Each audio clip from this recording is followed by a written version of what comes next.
Bom, mas já que a gente vai falar sobre física quântica, talvez seja interessante a gente começar de onde surgiu essa tal de quântica.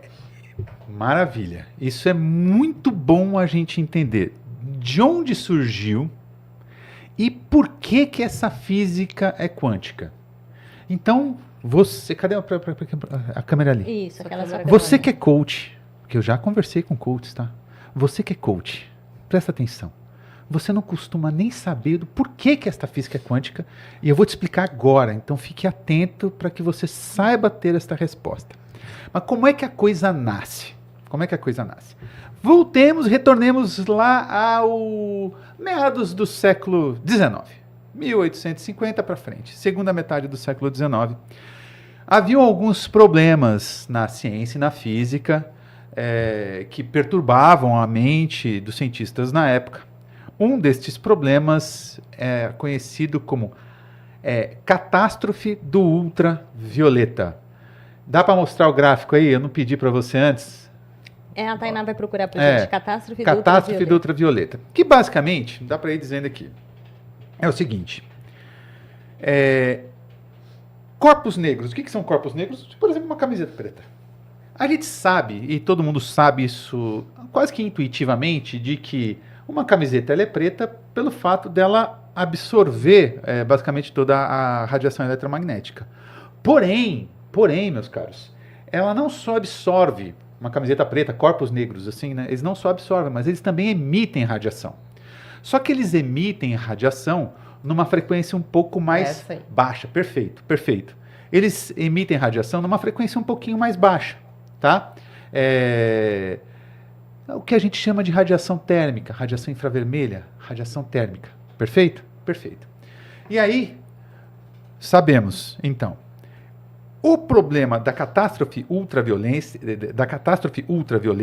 ela está diretamente relacionada à questão da emissão, absorção e emissão de radiação por corpos negros, tá bom? Que a gente chama de corpos negros é uma idealização de um corpo que absorve praticamente toda a radiação que é emitida sobre ele, tá bom?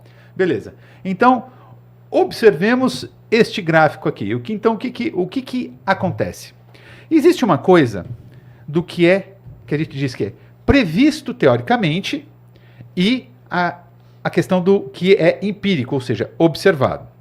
Nesse período, ali depois de 1850, os físicos, e na verdade a ciência, tinha muito bem fundamentada, a física tinha muito bem fundamentada algumas áreas, algumas sub-áreas dentro da física, que era a eletrodinâmica, era algo muito bem fundamentado, as equações de Maxwell, e também nós tínhamos a termodinâmica, que também era muito bem fundamentada. E com base nessas duas teorias dentro do contexto da física, nós conseguíamos simular, vamos dizer assim, obter equações que nos diziam quanto a radiação que é emitida por esse tipo de corpo. Perfeito? Perfeito.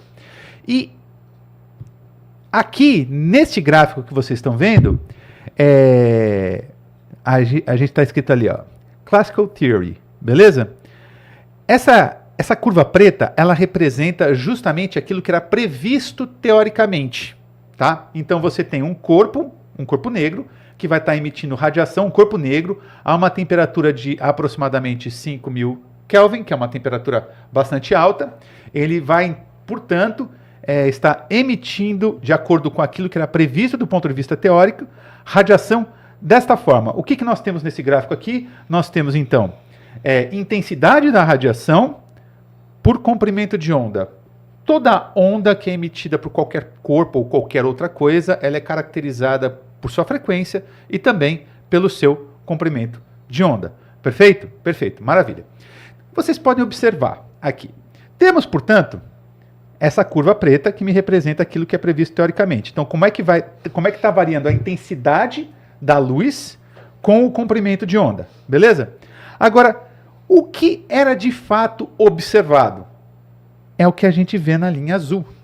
Percebam que tem uma diferença gritante, principalmente para quando a gente vai para menores comprimentos de onda ou maiores frequências. Não, desculpa. Quando a gente vai para... Aqui é comprimento de onda. Quando a gente vem para menores comprimentos de onda, isso realmente fica claro que a diferença ela passa a ser absolutamente gritante.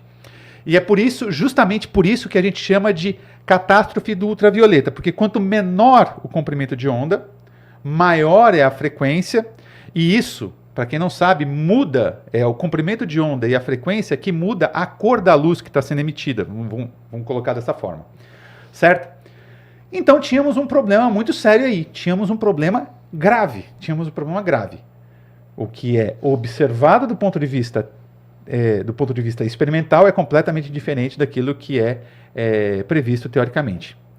Então, os físicos estavam com esse problema, diversos físicos se debruçaram sobre este problema, e quem conseguiu resolver este problema foi um cara chamado Max Planck. Tem fotinho do Max Planck aí? Ah, o Max Planck. Max Planck. Quem resolveu? Só que ele resolveu esse problema e sem saber que tinha de fato resolvido. Eu já vou dizer aqui, aí a fotinha do Max Planck, bonito. Aí, ó, aí, esta é a pessoa. É um físico alemão, tá? No ano de 1900, ele ali tentando resolver o problema, ele percebeu o seguinte, só que do ponto de vista matemático, que quando ele considerava, vamos lá, que a energia emitida, a energia da radiação emitida por corpos negros assumisse somente valores muito específicos, quando ele considerava isso, que então a energia da radiação emitida por corpos negros assumia valores muito específicos, ou seja, quando eu digo muito específicos algo que é discretizado. O que isso significa? Que ela pode assumir um determinado valor pequeno, vai assumir um outro valor um pouco maior, só que não vai assumir valores intermediários a esses dois valores. Então a gente diz que nós estamos então discretizando a energia da radiação emitida por corpos negros. Quando ele considerava isso em suas equações, ele resolvia o problema e fazia com que a curva teórica batesse perfeitamente com aquilo que era observado experimentalmente. Só que ele não entendeu muito bem o que ele tinha feito. Ele não conseguiu compreender. Para ele tinha resolvido a coisa do ponto de vista matemático, só que do ponto de vista físico, ele ficou um pouco na dúvida. O que está acontecendo aqui? O que está acontecendo? Enfim. Ele discretizou, a gente pode dizer que ele discretizou, portanto, a energia da radiação emitida por corpos negros. Só para ficar claro o que significa esse negócio de discretizar, então eu vou trazer aqui para um exemplo que eu gosto de dar. É óbvio que é uma analogia, só que ajuda as pessoas a entenderem. Imagina você subindo uma escada, certo? Cada degrau tem uma altura relativamente ao chão, certo? Beleza? Quando vocês estão subindo escada, vocês conseguem assumir valores de altura intermediários entre os degraus? Não dá, né? Não dá para ficar em pezinho no meio de um degrau, entre um degrau e outro. Não dá, né? Então a gente diz que a altura da escada relativamente ao chão, ela é discretizada. Beleza? Então é isso que é estar discretizado. Ele fez isso com a energia, então, da radiação emitida por corpos negros. E aí eles dão um salto. Vem, portanto, Albert Einstein, 1905, Albert Einstein. E ele vem fazer o quê? Explicar aquilo que o Planck tinha feito. Então ele veio trazer à luz o entendimento daquilo. E ele mostrou, por vias de um experimento, na verdade, ele não fez o experimento, ele simplesmente... esse experimento já existia, que era o experimento do efeito fotoelétrico relativo... A concepção do fenômeno, do efeito fotoelétrico. Exatamente, ele pegou isso, que era uma coisa que também era pouco entendida o que acontecia. Então, só para dizer, o que é esse tal efeito fotoelétrico? Você, por exemplo, tem uma chapa metálica, você emite radiação sobre essa chapa metálica, você vai induzir corrente, certo? Você vai induzir eletricidade com luz. Enfim, isso também não era muito bem entendido. Na época, tinha uns grupos ali do Hertz que trabalhavam com isso, eles também não entendiam muito bem isso. Olha lá, tem um desenho pra gente aqui. Aí, ó. Mãe, você é muito rápida. Eu te falei? Nossa Senhora!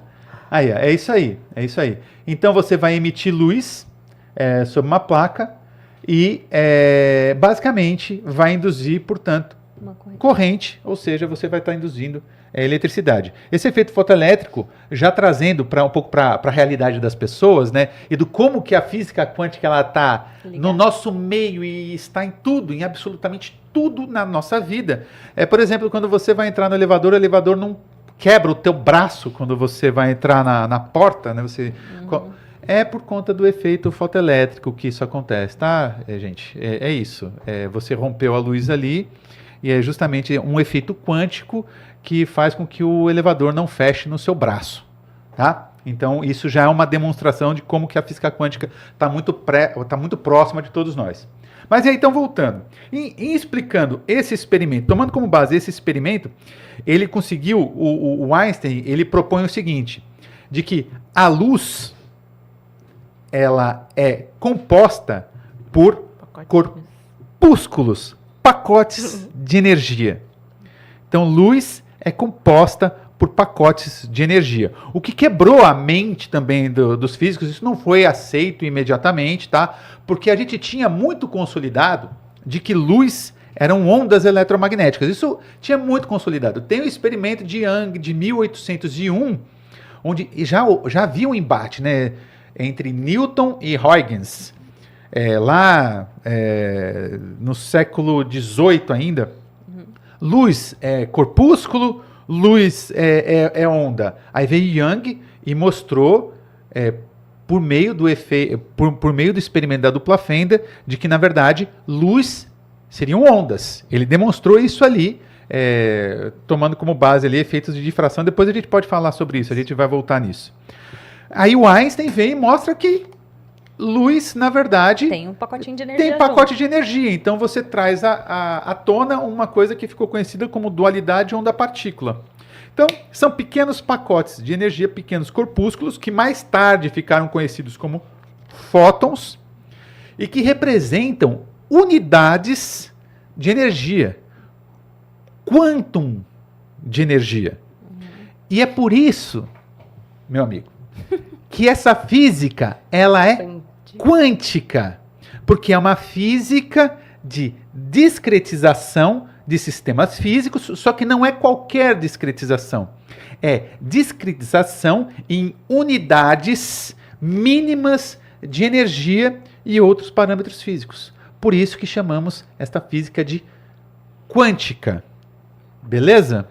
Disso vocês não sabiam. Eu sei que coach quântico não sabe disso. Eu sei porque eu já perguntei. Já perguntei para alguns coaches quânticos. Então, assim, é assim que nasce essa tal física quântica. Mas tem bastante coisa para falar ainda. Então, vocês que mandam aí. Quer fazer alguma coisa? Não, vai lá.